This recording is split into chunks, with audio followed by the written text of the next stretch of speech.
Welcome to the lecture for Chapter 7. And in this chapter, we're going to take a look at some legal aspects, particularly what we're going to take a look at as important legal doctrines or legal precedents that were set in the early 1800s that impacted commerce and the economy of the United States. This is an important period because we need to have a grasp as economists of the structure of the economy, and there's a legal format that is in place that is important to understand. So that is what we're going to take a look at in this chapter. In particular, legal structure and legal understandings that set the structure for economic activity in the United States. So these are laws. This is not a legal class, but it's important to understand some legal decisions that took place during this time period that give us the format and structure of American capitalism. So that's some of the objectives, the role of property rights in particular. We talked about how the notion of property is very important. In particular, previously we talked about how property rights in the United States versus Europe and the big lure of individuals being able to own their own land. Land ownership was very rare in Europe during this time period, and a major thrust and objective of people moving to the colonies or moving to the United States is the possibility of land ownership. So we'll talk a little bit about property rights and also the notion of eminent domain, particularly how property rights and eminent domain impacted U.S. economic development. And then we'll take a look at the role of the U.S. Supreme Court, particularly legal findings of this time period that in the early development of the U.S. and that they set the parameters of capitalism in the United States. So we want to have an understanding of property rights in the United States, the implications of eminent domain, and take a look at the role that the Supreme Court played in setting up the structure, setting up, quote unquote, the parameters of U.S. capitalism. It's important. Like I said, this is not a law course, but it's important to understand the legal structure within which the economy grew during this time period. Now, property rights, and it's important that the property rights in the United States during this time period was defined to have four very important characteristics that are important to understand. Number one, that the ownership of property is perpetual. If I own land, it is my own land. There are some obligations that I have, and if I don't meet those obligations, I can lose that land. For example, if I do not pay my property taxes, a lien can be placed on my property, and that property can be sold to make up for those obligations. So realize it's not a complete ownership of that property right. There are obligations that the owner has to maintain that. But if an individual owner maintains those obligations in the form of property taxes, that those property rights are perpetual.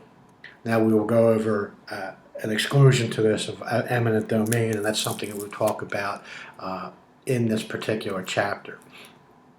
Also, the fact that individuals who are buyers and sellers, that the rights are fixed at that time.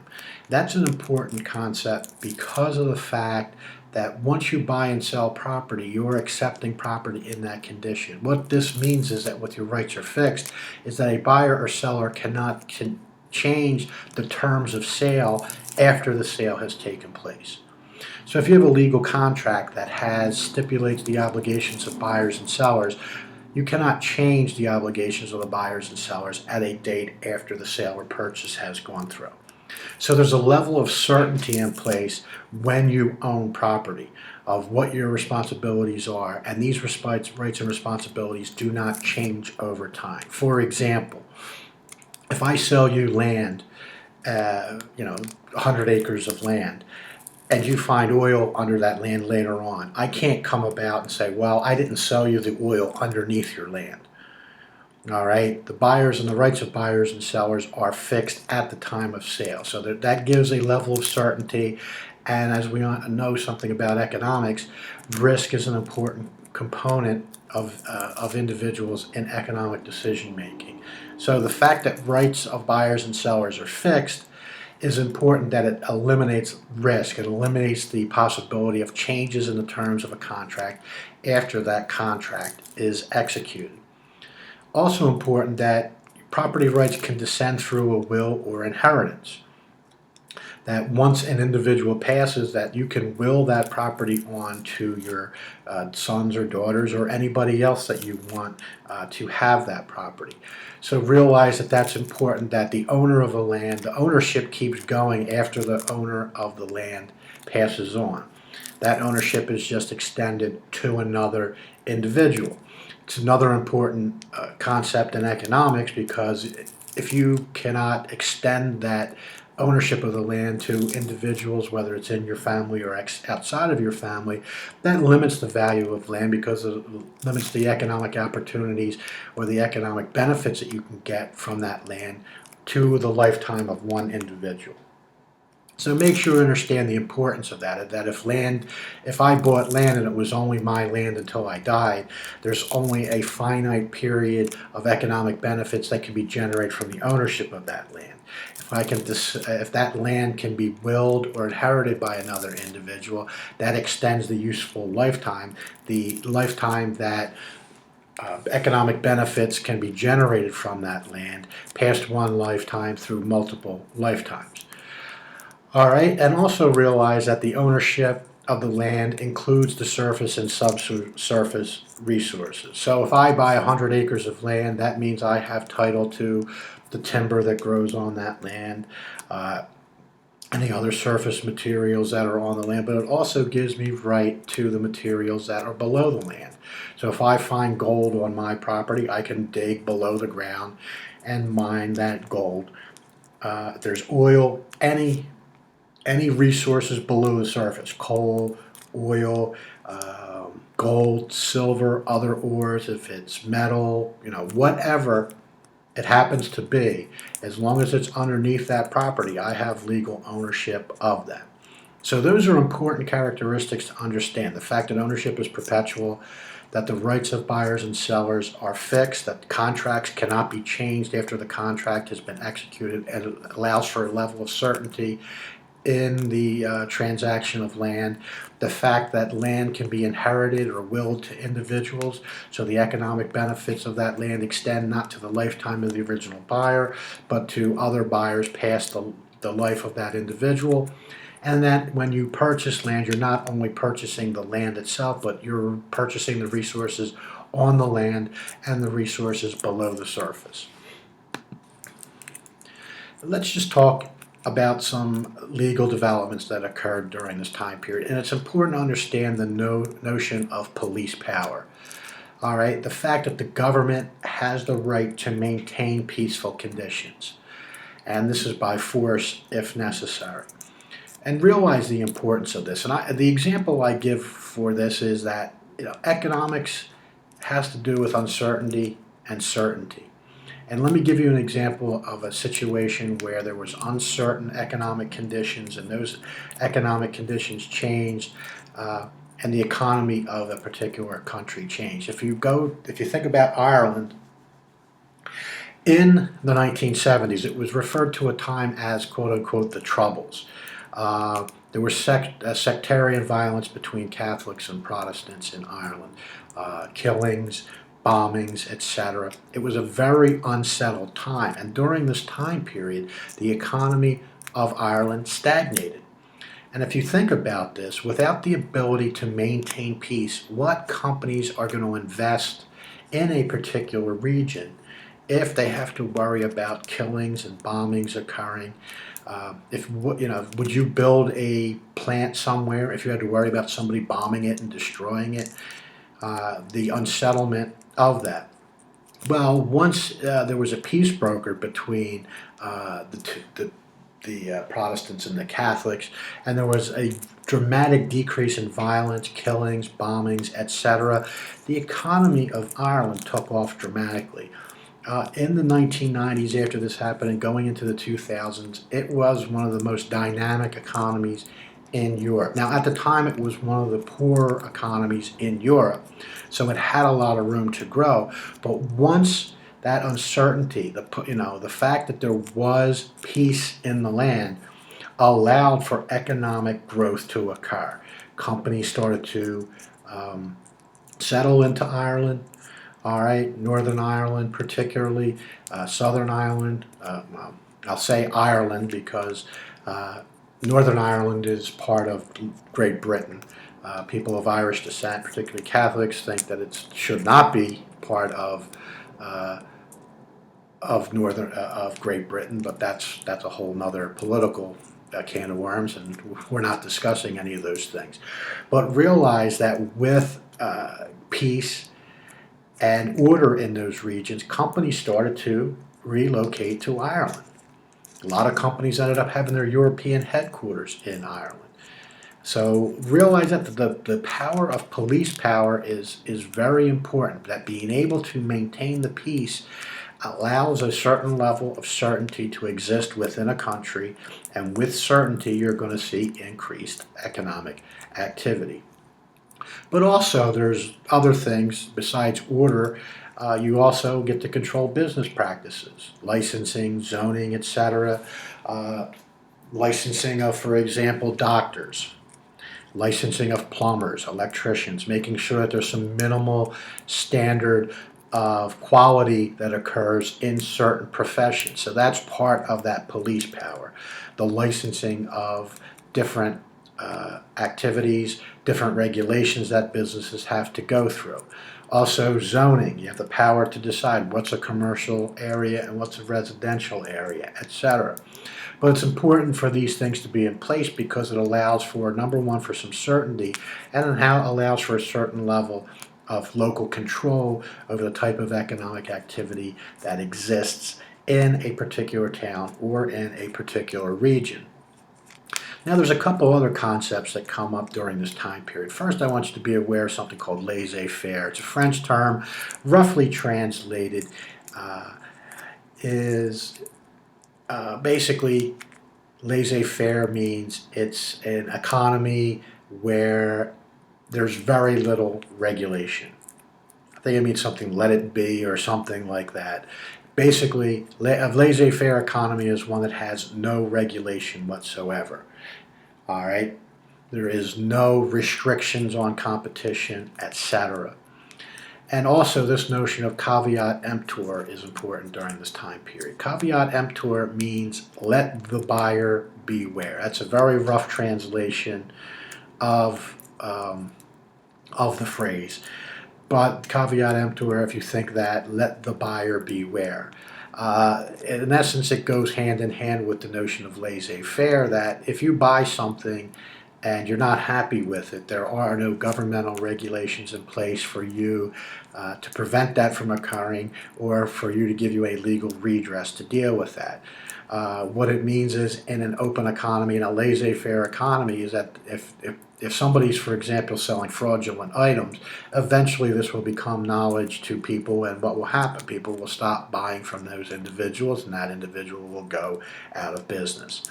So this is a completely different notion of consumer protection, where the government steps in and regulates certain types of activities. For example, if you get a bottle of soda, it's government regulation that you have those nutritional facts. How much total fat, sodium, total carbs, protein, how much sugars, how much calories are in that soda, the fact that you have an ingredient list on there, etc. Those are all where the government steps in and mandates that type of information should be required. Under laissez-faire and under caveat emptor, there is no notion that the government would step in with those types of labeling requirements. So this is an early notion that there should be minimalistic or almost no government regulation, and it's the buyer's responsibility to figure out if what they're buying is good or is not good. The thing that's important about this time period is a lot of people make the assumption that once mercantilism was removed from the United States, i.e. that once the colonies removed themselves from the British Empire and they were no longer the subject of mercantilistic rule, that there were less regulations imposed upon businesses in the early United States. And I want you to make sure that you understand that that's not the case. All right, that regulation still existed in the states on the state level and on the federal level, less on the federal level under the Articles of Confederation. But just realize that a lot of people assume that with all the rules and regulations of mercantilism, once we became a free country, out from under the control of Great Britain and out from under the mercantilist doctrine, that regulations became less under in our new nation. That is not the case. All right, police powers existed, and actually police powers were, and actually in some instances, extended. For example, in the early years of this nation, some states actually expanded those police powers. For example, Massachusetts required apprenticeship programs for lawyers. They regulated the type of training that lawyers had to get, and they mandated what this type of training was, how long it existed, and basically licensing lawyers and making future lawyers pass certain requirements before they were considered to be lawyers. So I want you to be aware of that. A lot of historians make the statement that once we became a new nation, there were fewer and fewer regulations in the United States. That's not necessarily true. That just because of the mercantilist doctrine was overthrown doesn't mean that the regulations that were faced by business in the early parts of the United States became less. This also leads us into this notion of something called rent seeking. All right? And it's a behavior that individuals engage in. And I forgot to write down where I got this quote from. It might be from the Merriam-Webster's online dictionary. I'll have to double check. I should really place better notes in here. But they define rent seeking as the expenditure of resources in order to bring about an uncompensated transfer of goods or services from another person or person to oneself as a result of a favorable decision on some public policy. So I'll give you an example of rent seeking. Today we have people who are known as lobbyists, correct? Lobbyists go out and they try to influence Congress to pass laws in certain ways. Engaging a lobbyist is a form of rent seeking, that you're trying to get laws passed that will be favorable to you economically. All right? So if you think about that if you push for some type of public policy in order to, for example, make your business more profitable, or to decrease the level of competition that you face, or to lower the cost of you doing business, you are rent seeking and using the political sphere to make yourself more profitable. And so you get a transfer of goods and services or profits from one person to another.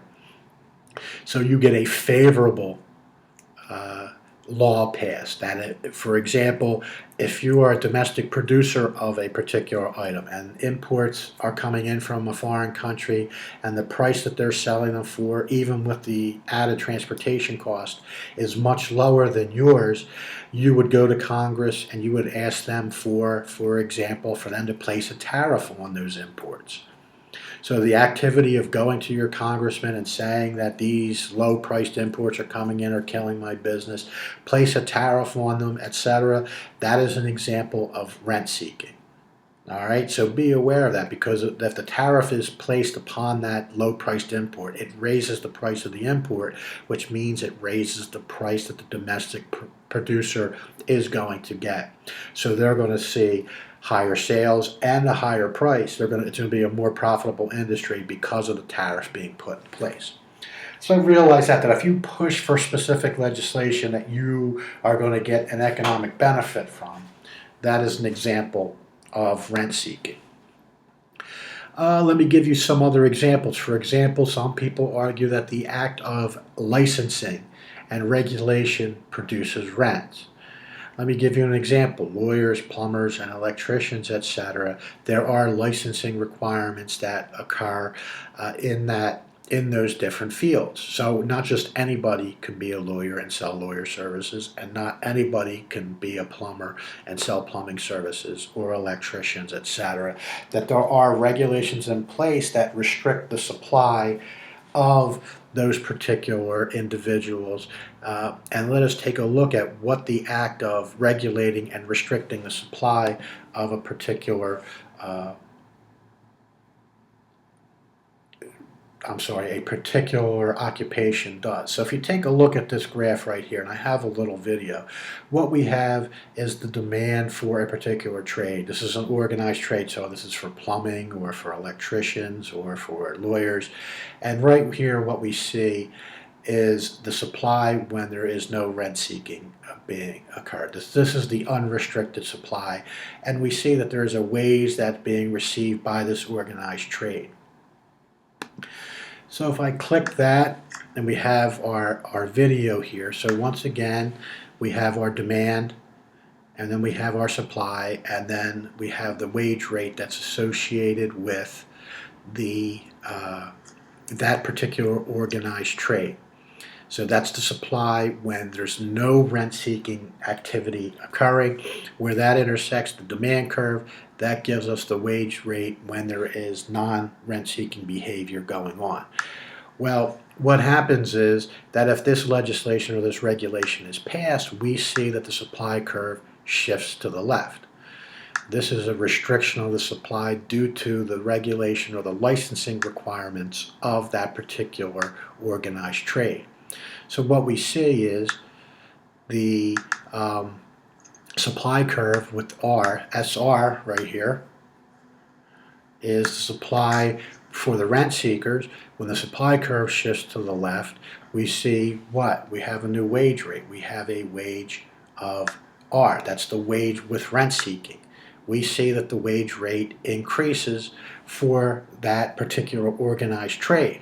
Now, their argument is going to be that that this licensing is required because it's a quality control.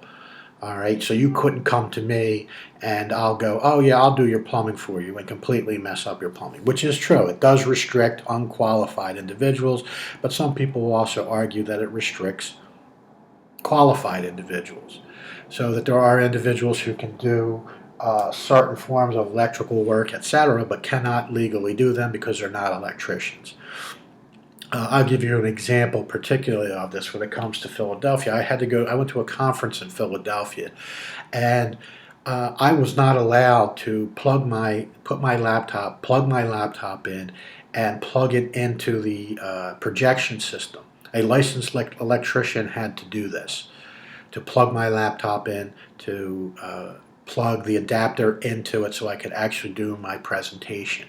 So they were restricting the supply of individuals that could do a particular task in order to raise their wage rates.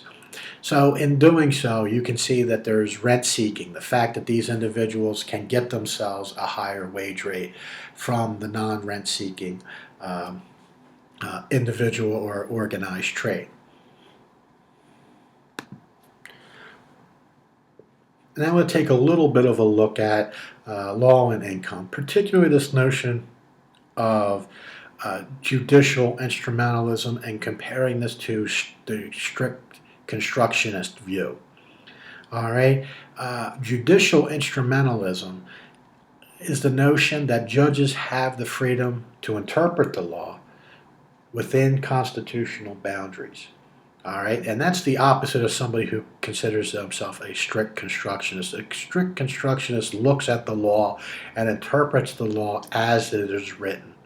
They do not look at what the intent of the legislature was, or what the legislature was trying to do. They look purely at the law as it was written, and that's what they interpret. So it's a very minimalistic view. The judicial instrumentalism, this would be what some people politically refer to as, quote unquote, an activist judge. A judge who has a liberal, I don't want to say liberal because that has a political connotation, but that if the law is not explicit, that they are interpreting what they believe that the law written how it should be, not actually as it was. Now, like I said, this is not a political course and this is not a law course, but the notion that this instrumentalism, this judicial instrumentalism, the freedom to interpret laws within boundaries and not be strictly adherent to the Constitution, is a notion that develops in the early parts of this country. It has a big impact on business activity in the United States. I want to go over a couple of things, particularly the difference between prescriptive rights and priority rights. In your book, they also refer to this as absolute dominion and the notion of the ancient lights principle. All right. Prescriptive rights, basically what it means is if I have a property next to yours and I decide I'm going to build a wall and that prevents sunlight from reaching your house, I'm not allowed to do that. That you have rights to, for example, a view, to sunlight, to any number of things, and that's a right that you have, and your neighbors cannot build structures that inhibit your rights to those particular items. All right, so in essence, what it does is it has an explicit notion that you cannot impose negative externalities on your neighbor. All right, so that's how rights initially started, particularly in Europe. This was quite a restrictive notion of property rights, that your neighbor could not do anything that restricted your ability to live your life or to have sunlight or any number of things, that you had particular rights that your neighbor could not contravene. So the notion is this notion that a neighbor cannot impose negative externalities on another neighbor. And make sure you understand what a negative externality or an externality is. A negative externality is a cost or a benefit that's imposed upon a third party not involved in a transaction. The example I oftentimes give with a negative externality is, for example, secondhand smoke. I mean, it's not as big of an issue as it used to be. I can give you an example. I was in a classroom the other day here and it had a non-smoking sign in it. So evidently at one point at Rutgers Camden, you were allowed to smoke in class. Can you imagine that happening today? All hell would break loose. All right? So that's an example of a negative externality. I mean, there are studies, for example, that children who grow up in the household of a smoker are more likely to become asthmatics. So that child's not involved in the transaction of buying the cigarettes and smoking the cigarettes, but that child gets asthma because of the fact that that smoke is present. They aren't involved in the transaction, and yet there's a cost imposed upon them. All right. There's also positive externalities. Positive externality would be a benefit that's imposed upon a third party not involved in a transaction. The example I give for a positive externality is when I'm teaching a class on site, and if we have a classroom that's filled with a lot of individuals, and let's say the classroom's packed, if I go out and get a flu shot, the adults in my class get a positive externality, because if I'm less likely to get the flu, that means they're less likely to get the flu. So they aren't involved in the cost or the transaction of me getting a flu shot, but they get a benefit due to the fact that they are less likely to get the flu. So make sure you understand the difference between prescriptive rights and priority rights. Priority rights means that you have the priority to do that. So for example, if I were to build a large structure next to your house that and it blocks sunlight from your house, that I have the right to do that. I have the priority of building.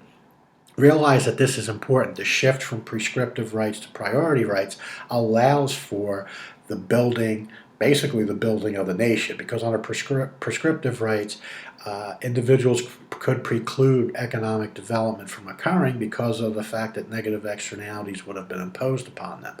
With the adoption of priority rights, this eases development under capitalism. It makes it easier for individuals to build, for example, dams or electrical facilities or a plant to produce things, etc. So make sure you understand the difference between prescriptive and priority rights. Also, there was a evolving notion about employer liability. All right. Initially, two distinct doctrines were in place. The fact that if you received a wage, your wages included a risk premium of a job. So if you accepted a job, you accepted the fact that it was a risky job and you accepted higher compensation versus somebody who worked a low risk job. The example I'll give you for this is I don't watch that much TV, but every once in a while I'm flipping through and I saw something called The Deadliest Catch. These guys are out there, guys and gals are out there catching crab in the Bering Strait out by Alaska. All right, incredibly risky job. You fall overboard there, you're done. I mean, you're not done 100%. They can get you back in quickly, you're okay, but you'll go into hypothermia and die very quickly. The injuries, it's a very difficult life to live, but those individuals can get paid a great deal of money. So the risk premium is that for a job with the same skill set requirement, the risk premium is that you're getting paid that much more because there's a high risk involved with that job. So if you accept a riskier job, you're accepting the risk of that job, and that the wage rate that you get for that job includes a risk premium. So it limits the liability of employers, because if you say, well, I'm suing you because I got hurt on the job, under this original employer liability doctrine, in the courts, it would say, well, you knew it was a risky job and you got a wage rate for it. Your wage rate includes a risk premium, therefore you have no right to sue. Also limiting the liability of employers was this contributory negligence, this notion of contributory negligence, that an employer is not responsibility if a fellow worker of yours screws up or does something that causes you harm.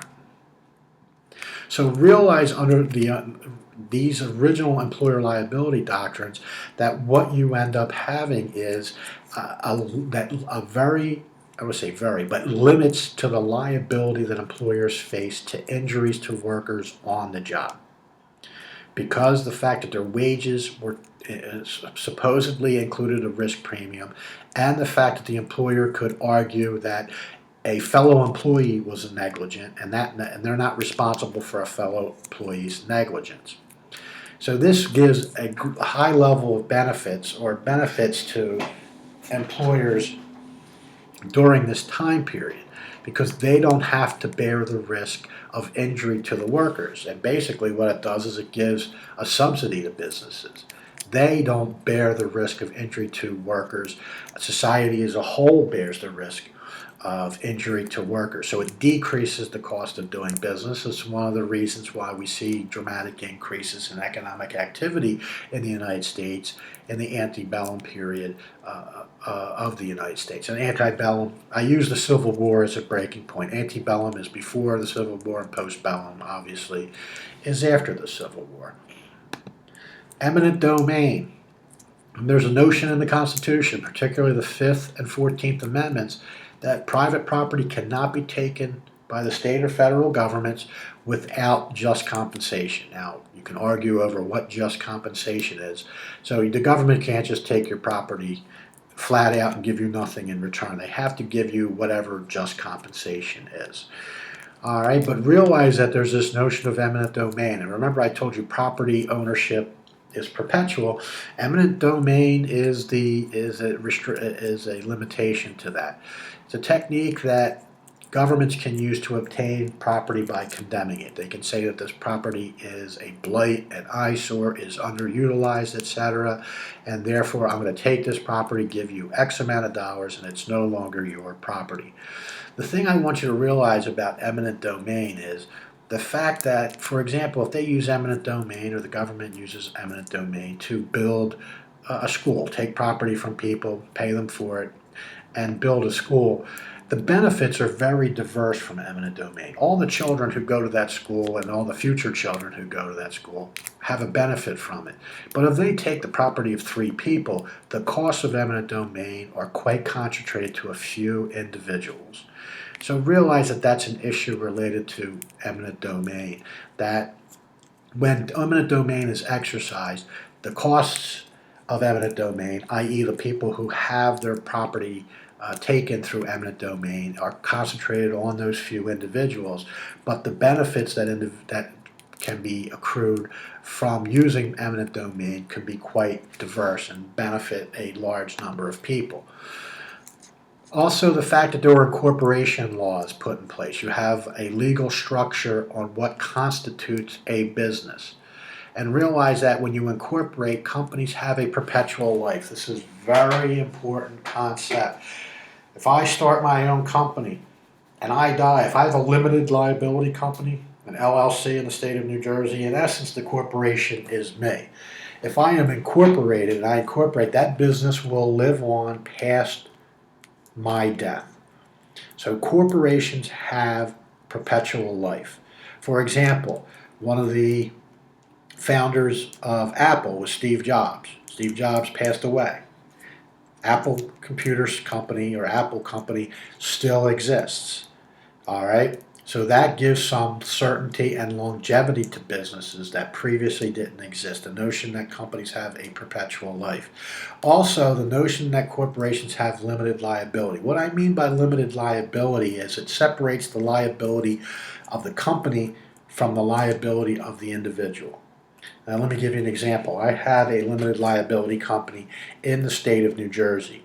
What that means is, for example, in my business, if I mess something up and one of my clients sues me, they can go after the assets of the company. They can't go after my personal assets. So it shields me from, for example, if a client decides that I did something wrong and I'm liable and they're seeking some compensation from me, they can't take my house from me because the house is owned by me personally. They can go over the assets that my company has, but they can't go after the personal assets. So it restricts the risks of doing business down to the business level and shields personal assets. So it makes it more viable for individuals to actually incorporate and become and to have corporations doing business. Also realize that this notion of incorporation existed even in colonial times.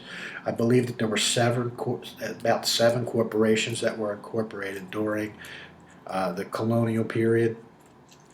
These were often considered special franchises. Basically, what you had to do is you had to get the legislature together and have them pass legislation incorporating a particular entity. Nowadays, that doesn't exist. For example, when I started my company, I didn't have to petition the legislature. I just had to fill out some forms with the state of New Jersey, get some legal work done, etc., in order to become legally incorporated in the state of New Jersey. So realize that this legislation or the incorporation did exist in colonial times, but it was very limited, and it was limited due to the fact that there were no specific rules of incorporation. You had to go to the legislature, and the legislature had to pass a law to legally incorporate that individual, or that corporation, that entity. Also realize that initially, if you were granted a franchise or incorporated by the state, you oftentimes they would give you a monopoly in a particular market. So realize that that's one distinction that occurred in the colonial times, was that incorporation often was deemed a grant of monopoly, that you were the sole seller of a product, you were providing the sole service in a particular region, etc. And also realize that there are state and federal franchises, that states themselves can incorporate entities, and the federal government can also incorporate entities. In terms of economic growth, the Supreme Court plays an important role. And in particular, I want you to remember a couple of Supreme Court decisions that are very important towards economic growth in the United States. Number one, make sure you remember this notion of Marbury versus Madison. In this decision, the Supreme Court ruled that their review powers were not only to the states. They weren't reviewing state laws and the activities of the states, but they were also had the power to review the other two branches of government, the President and Congress. So they extended their power to review not just the activities at the state level, but at the federal level. So that's very important, that this is a growth in the power of the Supreme Court, and they did not view themselves solely as being a control on state activities, but also on the other two branches of the government, the presidency and Congress. There's also the Commerce Clause in the Constitution, which is important. Obviously, if we're talking about economics, anything that has to do with the regulation of commerce. And the Commerce restricts regulation of certain activities to the federal government. The federal government is to regulate commerce with foreign nations. So individual states cannot regulate international trade. It is the domain of the federal government to regulate commerce with foreign nations. Also, it is the federal government's domain to regulate trade among the states. Interstate trade is not to be regulated by the states. It is to be regulated by the federal government, and also any commerce that occurs with Indian tribes is the domain of the federal government. All right.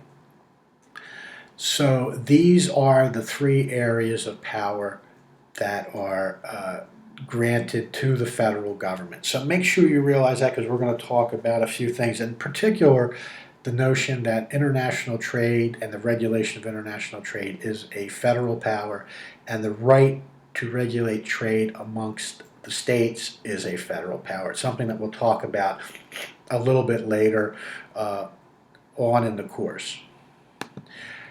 Let me just go over a couple more Supreme Court decisions that are important that you should have an idea about. First, Gibbons versus Ogden, 1824. Overturned the grant of steamboat monopoly on the Hudson River.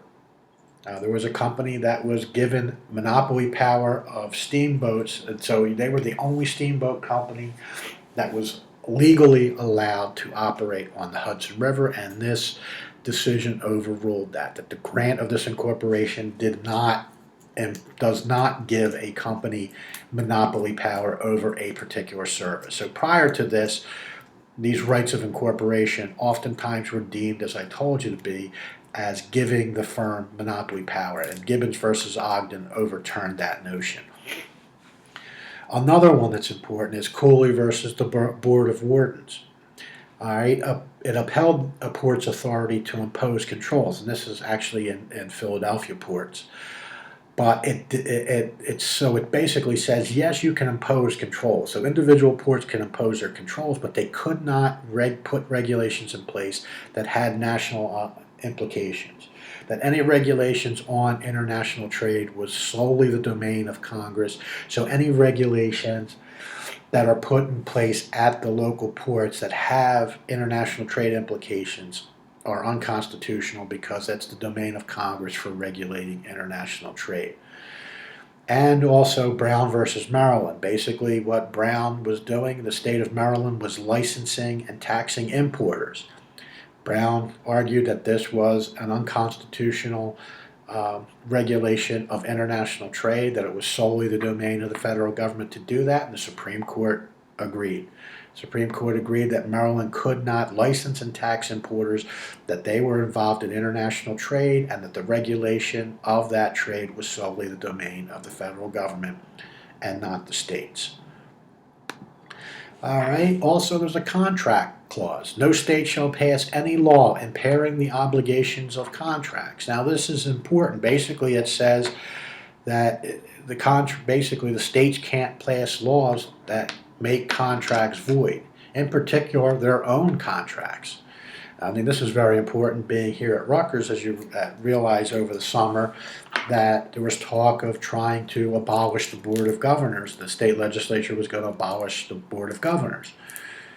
All right? And the people who argued against this were saying that this is unconstitutional, that this violates the contract clause, that there's a contract that exists between Rutgers and the state of New Jersey, and basically what the legislature was doing is saying, well, we engaged in a contract with you, but that contract's no longer valid. So the contract clause is that it maintains that no state shall pass a law that voids an existing contract.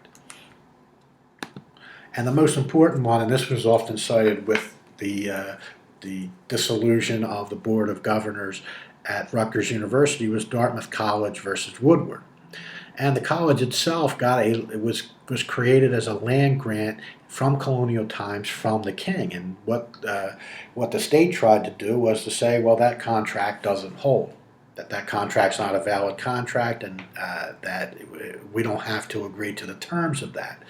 So you can understand why this is of a big concern, is because the state can decide what contracts are valid and what contracts are not valid. If they can just say that contract's not valid, they can do that to Dartmouth College. They can do that to anybody else. If I had a contract with the state of New Jersey, if the state of New Jersey could say, no, that contract doesn't exist. I'll pass a law that says your contract's not good with us. So you can understand the implications of that, giving the states power to overturn contracts that they willfully engaged in. And the court ruled that that charter, even though it was from colonial times, was a valid contract, and it was subject to constitutional prohibition, that the contract that created Dartmouth College was valid, and the state couldn't preempt that and state that Dartmouth College, the contract with Dartmouth College that created Dartmouth College, was not valid. And finally, another one that comes with business is the Charles River Bridge versus Warren Bridge.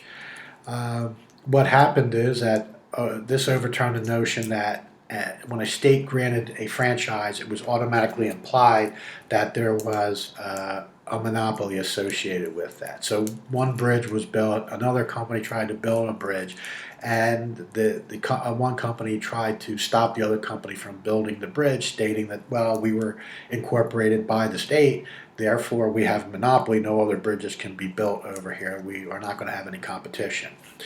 The Supreme Court ruled that state enfranchisement of corporations did not imply a monopoly. They could not stop the building of this competing bridge. This is important later on because this allows for a greater level of competition, particularly in the United States when we talk about the development of a transportation infrastructure, which would have been extremely limited if any of these incorporated entities were considered monopolies, because it would have restricted the number of canals that were built, the number of bridges, the number of railroads, the number of steamboat companies, etc. And when we talk about this, that the transportation revolution is quite important, because the lowering of those transportation costs very much opened up markets, not only domestic markets, but international markets to the goods that were being produced in the United States.